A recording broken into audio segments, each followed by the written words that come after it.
Hi everybody, this is Murugan. Happy to present another interesting video. In this video, let me tell you the 3 ways an option writer makes money. One, very popular, it is about naked selling. In this way, you get to know the art of finding the right strike price with some reasonable premium. They simply write those options and they look for those premium as a net returns out of it. But of course, it carries some sort of risk and you need to know how to manage the risk really well. And number two is about covered position. Unlike naked selling, it is a partly hedged. So the risk management is not that aggressive, but one should be having a reasonable understanding on direction so that you can optimize your returns for the risk taken. This is very popular and there are a lot of strategies around in the market. And number three is mispriced option trading. Maybe very new to most of you people because it is uncommon and very rare to find such opportunities. But this video talks about all these 3 ways slightly in detail to a common man can actually understand. So if you look at this particular video, the very first thing I tell you is what it is, and then I can tell you how to make use of it. Then I can share certain do's and don'ts so that you can actually encounter any practical difficulties going forward. And to make it interesting, we have some quiz section. I hope by participating in this quiz, you can make your understanding clear and you get a chance to interact with us. I hope this video saves your time going forward in terms of trading in options. Let's quickly get into this subject. So if you look at this particular one, the very first way is about naked selling. So when it comes to selling the options, this is not the time where we pay the premium. Rather, we actually take the premium. Think about the option buyer. Most of the people get into option buying thinking the premium involves a less capital and they simply buying any of the strike price by paying some premium. In fact, most of the time they buy out of the money option because the premium tends to be less and they hope for the price to go beyond the strike price to make money. But in most of the time it doesn't happen. They feel bad because the premium goes back to zero. And the worst thing is sometimes I see people keep averaging the premiums and they end up losing their entire capital in a matter of 1 or 2 months. But look at the other way around. As an option seller, it is true that most of the time the odds are in your favor, but it is not always true because when it comes to market, it is open for buying and selling equally. So at any point of time, we feel the market is pretty fair for buyer as well as seller. But at some time, there is a way you can look for a better probability of making money by finding the right strike price. So to find the right strike price, it is all about understanding the probability of making money. So we are not concerned about the premium, rather we are concerned about the probability. That probability really depends on the strike price along with the current market price, and it also depends upon the duration, and it is all about the volatility. I think you might have heard that when it comes to writing options, people often make a statement that don't write options in the early month because it carries a lot of risk. It is simply because of duration. And people often make a statement that don't write options when there is a lot of volatility exists, because when there is a good news expected ahead of events, people tend to say that don't write options. Now I'm not telling you it is totally wrong, but by the way, it is not totally right. But we need to understand the volatility as well. And by the way, the strike price along with the current market price matters a lot because that all three defines the probability. So let me actually first tell you what is probability, and you can also understand whether it is high premium or low premium. Only then you can think about writing options. For that, I just gonna take this example. See, I hope you guys can see a wheel which carries 6 possibilities. So when I rotate this particular wheel, when I spin this particular wheel, I think the marker can actually land on 2 or 3 or 4 or 5 or 6 or 1. I think for me to get, let's say if I choose my bet on 3, the outcome is actually 1 out of 6. So if I place my bet on 2, the outcome is again 1 out of 6. Murugan, why are you explaining this particular thing? This talks more about probability by which you understand the premium what you pay is really matters or relevant or not. Let me quickly get into this. Look at this. To play this particular game, the rule is like this, that the betting fees is rupees 20 and the winning price is 100. I mean, by any chance, if your choice is 2 and if a ball lands on 2, you end up getting 100 rupees as a prize money. That makes people to go crazy because I'm after all risking 20 rupees and I'm looking for the returns of 100. No, this is not the way you understand the risk and returns, because the risk and returns here is not actually 20 versus 100, because in order to win this wheel once, you have to rotate it for at least 6 times. Only then you expect to be a winner once. So in order to rotate this wheel for 6 times, you end up paying actually 20 rupees for every round. In end of the day, what happens? To win once, because there is 6 possibilities. So to win once, you end up paying 120 from your packet, and when you win once, the house is giving you 100 rupees. So effectively speaking, you are losing 20 rupees for every 6 rounds you play here. So that is the reason why I say the betting fees 20 rupees what you pay is pretty expensive. I hope if you are patiently listening to this video, I hope you can connect this to that option premium. Sometimes the premium what we pay for the expected returns may be quite higher. So we need to understand the probability, then we have to consider the premium, current premium, and if it is high, we think about selling it. So if this is the case, I may ask you a question. Do you want to play as a player or you want to rotate as in a house?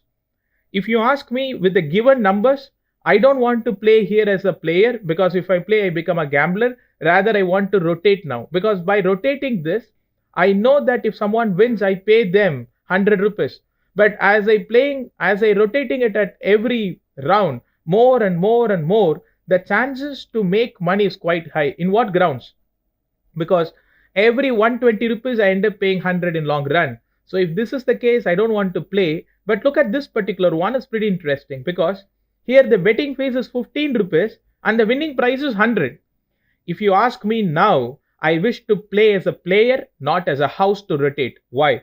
Because I see the betting fees 15 rupees is pretty cheap for the prize money of 100 rupees. Murugan, in what context? Look, in order to win again, we have to play 6 attempts. But I think 6 out of a 15, which effectively work out to be 90 rupees is what you pay to play 6 rounds, but you're getting 100 rupees. I think, look, just by having a favorable returns for the risk taken doesn't mean every round you make money. But by rotating this, not by rotating, by playing this game often, you are actually make sure that you are having a 10 rupees for every 100 rupees you risk here. So basically what happens is, there is a net margin of 10 rupees in your packet. As you play more and more and more, 1/10 comes to your packet. So if you look at this particular bet, I love to be a player. So I go and buy a chips. I actually place my bet. I actually play and make money. Look, as a player now, I'm a businessman, not a gambler. So it's more about risk and returns. I hope you got a rough idea that the 20 premium is quite high and the 15 premium is quite less. So something in between is what actually make it neutral. But in order to make a high or to see the results, you have to be in long run. For that, the risk management is also important. Murugan, okay, it is all fine because it is all about tossing a coin or spinning a wheel or rotating on roulette. It is all fine, but when it comes to stock market, in what way it is different?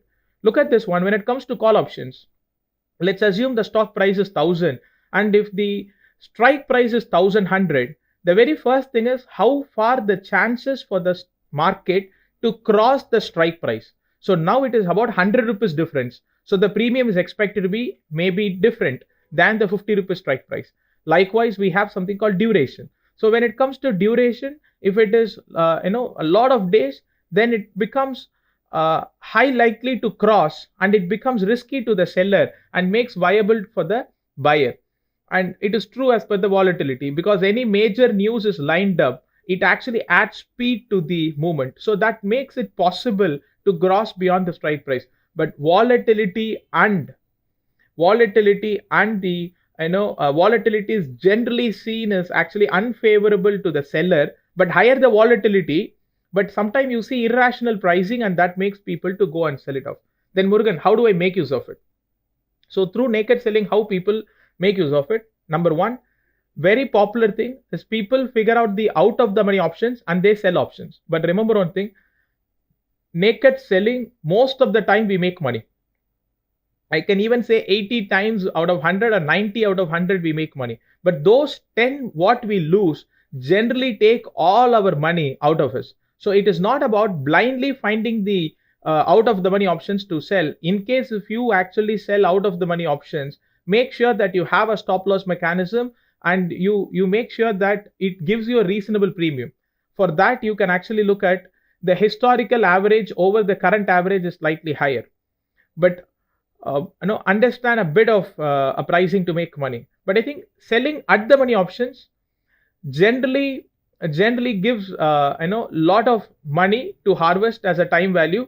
But the problem here is that most of the time it keeps you under pressure because you sold something at the money. It gives a lot of coverage, but the point is, if the market by any chance goes out of the range, you tend to lose money. But never ever worry about losing money. Even as a house, we tend to lose money at times.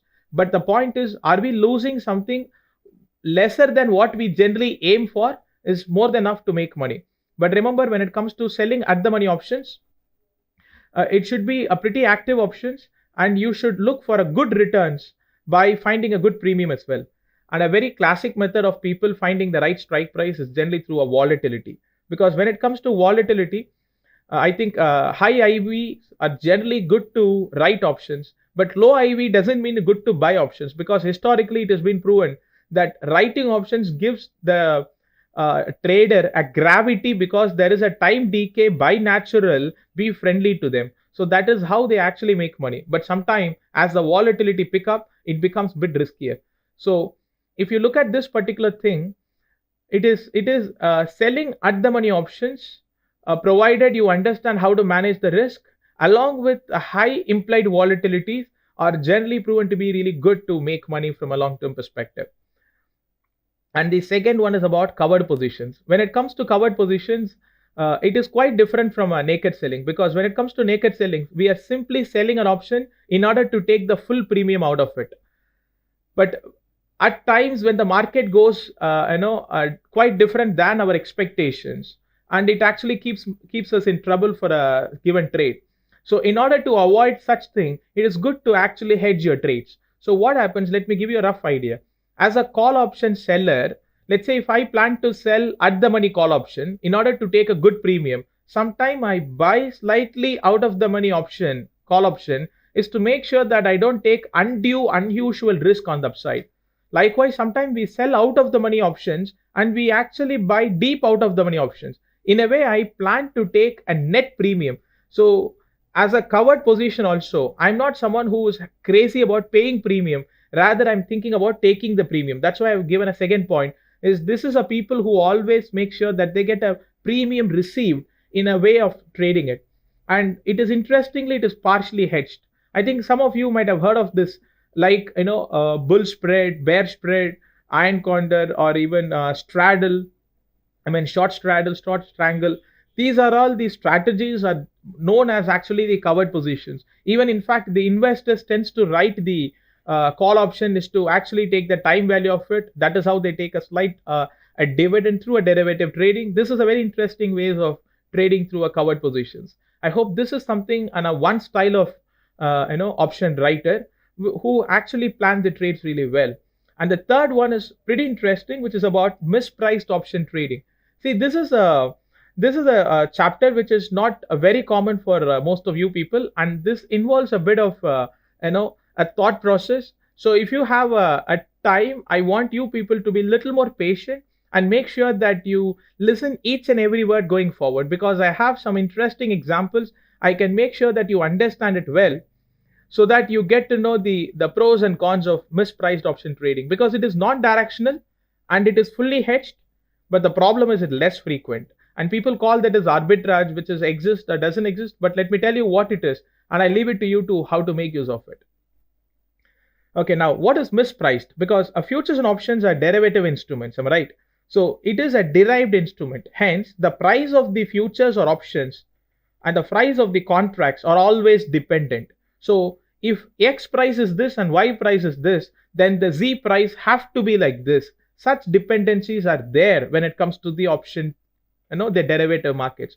Maybe quite odd for most of you people, but if you're a beginner, you may be surprised.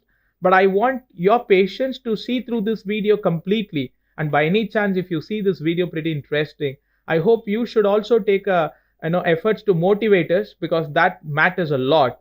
Let me actually quickly get into it. So your motivation probably can happen by subscribing this video, You don't believe me? If you share this video, it can reach a lot more people than what we can even imagine.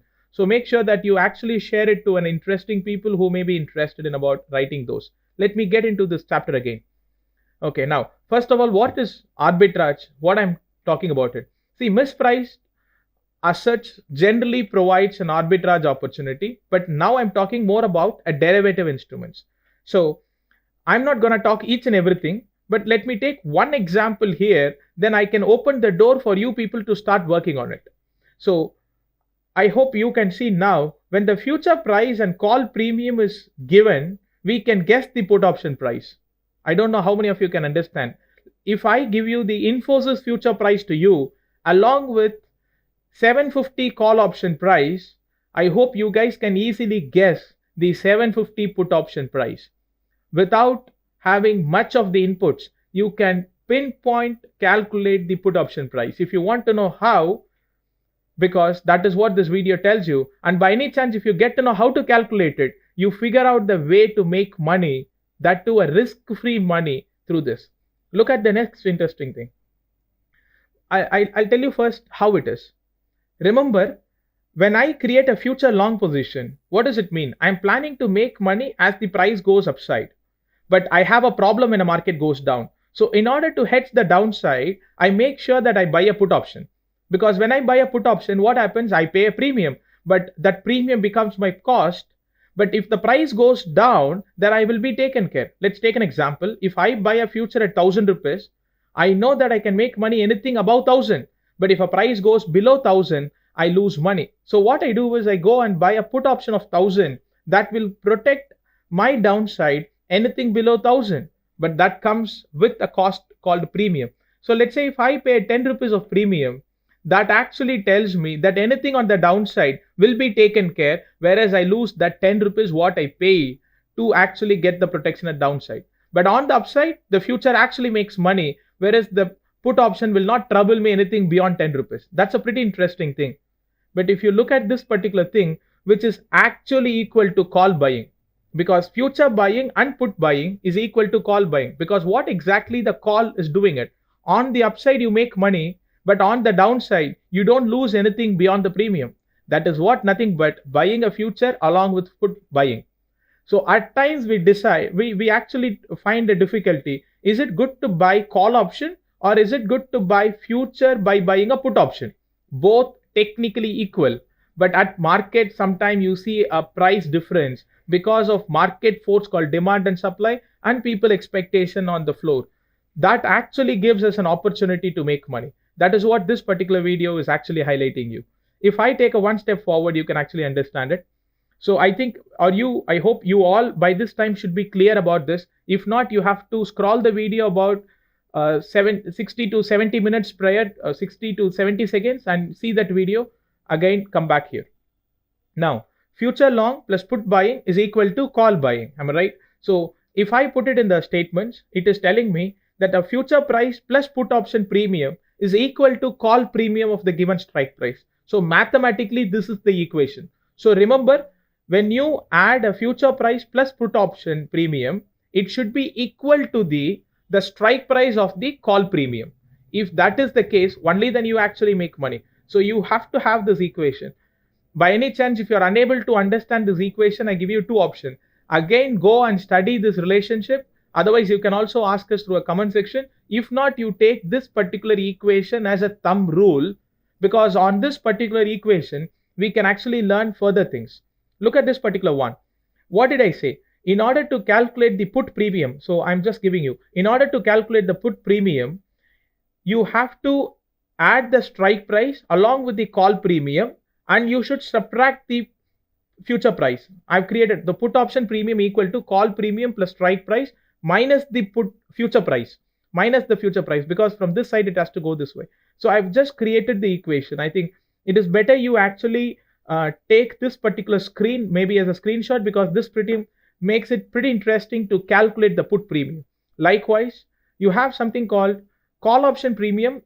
If you really want to take the call option premium, you have to add a future price plus put option premium, but you have to subtract the strike price, because if you want the strike price to go at this side, that gives you a premium. So I'll give you a rough idea how it is. Look at this particular one. Whereas I calculated the strike price is 1000 and the call premium is 15 rupees and the future price, the current future price is 1005. Then believe me, the put premium should be 10 rupees. Murugan, is it any guarantee that it should be 10 rupees? Because we all believe a put premium is traded by a buyer and seller. I also agree. The put premium is actually traded through market, but it is a derived instrument. It has to be around 10 rupees. By any chance, if the put premium is something like 11 rupees or 12 rupees or 8 rupees or 7 rupees, by any reasons, there is a way we can actually make money. That is what I'm telling you. There is an option traders who, in fact, they look for a misprice option and they completely hedged and risk-free money out of it. Murugan, how it is? Can you explain it? That is what I've told you something. In case of put premium is different than 10, the risk-free money is possible. And I'll tell you how it is. Look at this one. We have three scenarios here. If you look at the first scenario, whereas the left hand side and right hand side is pretty equal, because if you look at the future price is 1005 and the put premium is 10 rupees. So in order to buy the future to downside protection, I'm paying the 10 rupees of premium. But remember, this time taking the strike price of 1000, it means what? The future will not be protected from 1005. It will be downside protected from 1000.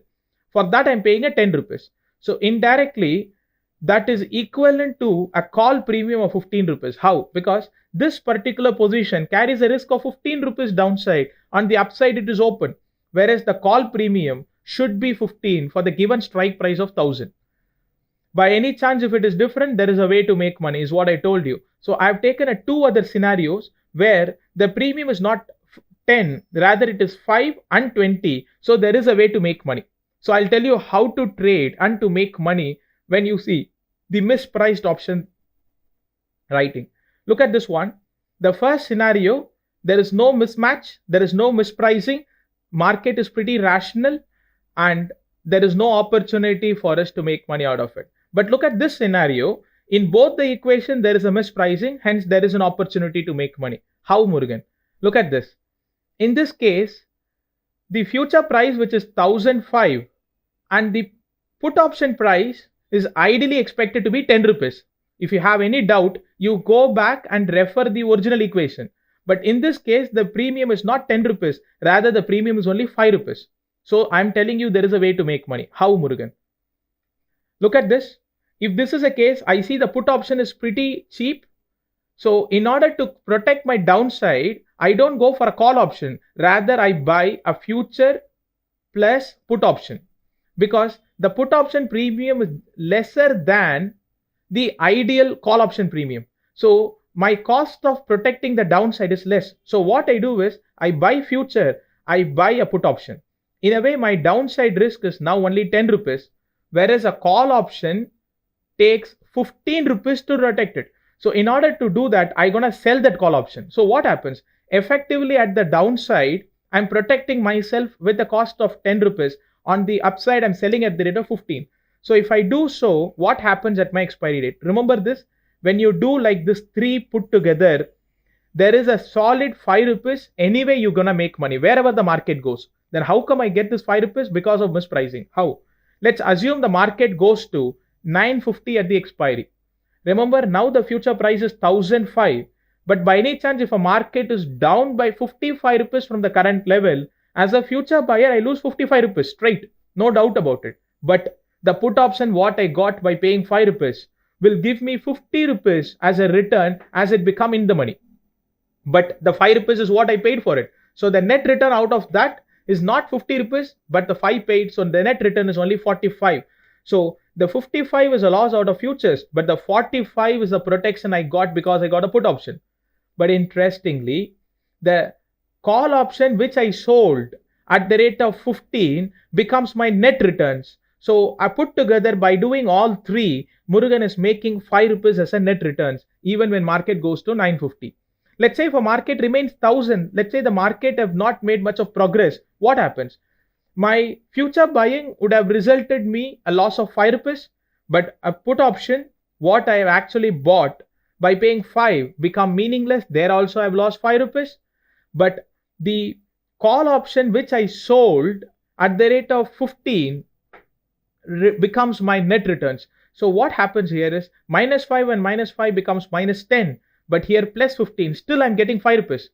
Wherever market goes, either it goes to 950 or 1000, even if it goes to 1050 or 1100, I end up going to get that 5 rupees profit. On the upside, a future will make a lot of money, but put buying, I lose my premium. Call selling will trouble me, but no problem because I have a future will compensate that call on the upside. So by doing like this, effectively I plan my trades in a way wherever it goes, I make that 5 rupees. That's why I said it is non-directional and risk-free as well. But I told you it is very rare opportunity for you to see it. So how do I find it? That's why people use high frequency trades. That's why people look for algorithms. People don't use algorithms to understand the direction. People use algorithms for a quick executions to find a mispriced assets in various ways. But I'm sharing you one in this particular one. Look at the second scenario. In this case, again, the put option premium is 20 rupees instead of 10 rupees. Why? Because the downside protection, if this is the case, I better go and buy a call option instead of actually future plus put option, because the put option cost of protecting the downside is 20 rupees, then the call option is only 15 rupees. So I think this is not the smart way of working with put options. No, if this is the case, what I do here, you know that the put option price is a bit expensive. Murugan, how do I know 20 is expensive, 10 is cheap? For that, you should go back and see the equation, and there you find what should be the actual premium. Anything more than the premium is expensive. Anything less than the premium should be this. Murugan, what example, what equation? I think 4 or 5 slides before you have to go and see that. Let me actually tell you what I do. In this case, put option I sell, future I sell, but I buy a call option because call option is cheap when compared to the put premium in this case. Murugan, sometime back you said 15 is expensive. No, now by looking at 20 put option premium, 15 is not so expensive. If I do so, what will happen now? If a market goes to 950, being a seller of future, I make 55 rupees. I'm very happy about it. But a put option which I sold will trouble me by 50 rupees as it become in the money. Whereas I've received a 20 rupees premium upfront. No, on that grounds, I end up getting a loss of 30 rupees. But the call which I actually bought 15 rupees again become a net loss because I lose the premium of 15 rupees. Because in that case, put together, I still make 10 rupees. How? Because a future makes 55, but the put option and call options are losing around 45. The net returns of, by any chance, if you have a complaint against me that Murugan, you're going pretty fast, see, through this video I have to cover in a given time. Rather, I request you to see this video once and twice to see that. Let me quickly tell you about 1000 rupees what happens. Because in selling futures, I end up making 5 rupees only, and put options, what I sold become 20 rupees is my net returns. Put together, I make 25 rupees of money.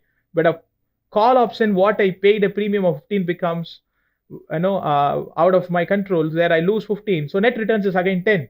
See, wherever the market goes, I don't have to explain much. My 10 rupees is mine. So this is an opportunity, not by, not I see after I trade. This is an opportunity I trade before even I execute it.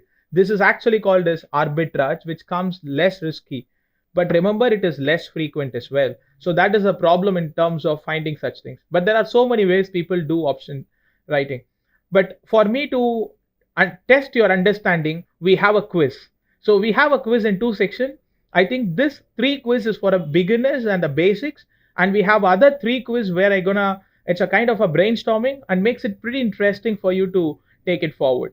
Let me talk about the quiz 1, where the spot price is 1000 and the future price is 1021, and we have a 15 days for this particular future contract to expire.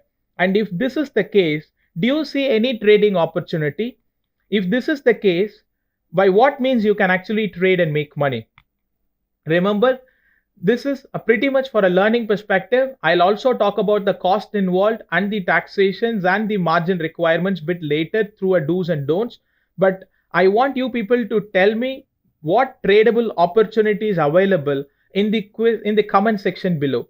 So I request you people to make sure that you tag quiz 1 and answer to the quiz 1 in the below comment section so that other people can also interact with what you're actually telling us. And likewise, we have a quiz 2 where the future price is 500 and A 500 call option price is 5 rupees and days to expire is 5 days to go. So what should be the put option premium? By any chance, if you're not able to answer this particular one, it is after all a basic one, which even already explained through my previous video. May be difficult if you see this for the first time. Better you see that equation and take a pen and paper and write those number, you will find it. By doing this once and twice, it become easier, and that probably help you in forming strategies going forward in real life. So I hope it worth spending that 5-10 minutes in terms of using this. I also appreciate you guys can download this video because this can also help you in future reference. And quiz 3, here the future price is 500 and the strike price is 510 and it is a call option, price is 5. So what should be the put option 510 strike price? So I'm expecting for you people to guess the premium and let me know. This is after all for the beginners. Maybe I know a bit to think even for a beginner, but good to think about it because that helps you to fine tune it. So don't just listen to videos, don't just watch videos, because when you apply something, only then you can retain it. So practice makes it all. Even in our training program, we actually tell you that practice is all about everything when it comes to just learning about it. So make sure that you attempt a quiz. So look at the advanced level. Quiz 4. In this case, I'm expecting you people to guess the call option premium where the strike price is 490. I've given you the future price, put option 490 price, and the days to expire is 5 days. And quiz 5 is pretty interesting because I'm not asking you to find the premium. Rather, I'm asking you people to plan the trade.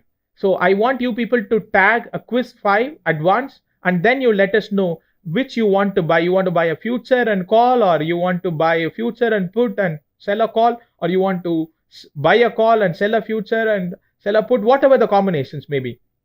But even this has been pretty much explained in my previous session. But quiz 6 is really a brain teaser because if you know just the two inputs, I'm asking you something which is different. That I'm giving you a future price is 500. I've given you a 490 call price is 10. And I'm asking you to guess the days to expire. How many days for this contract to expire? Murugan, how come it is possible?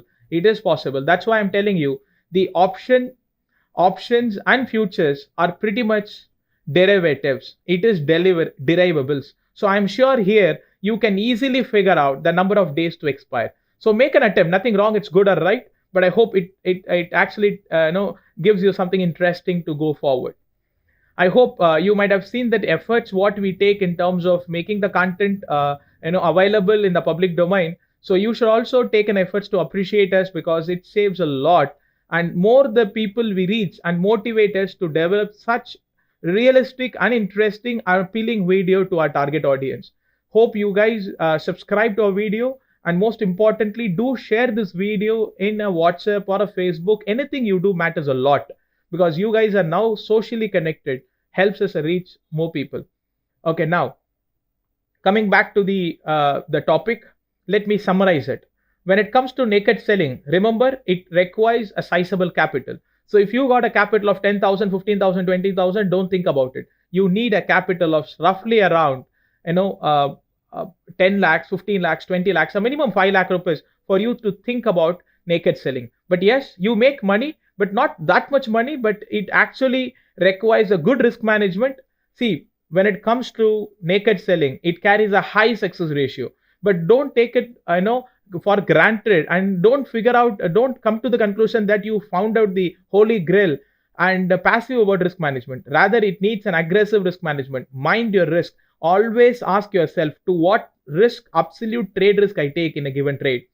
And such opportunities, naked sellings are always available, especially when it comes to weekly options these days.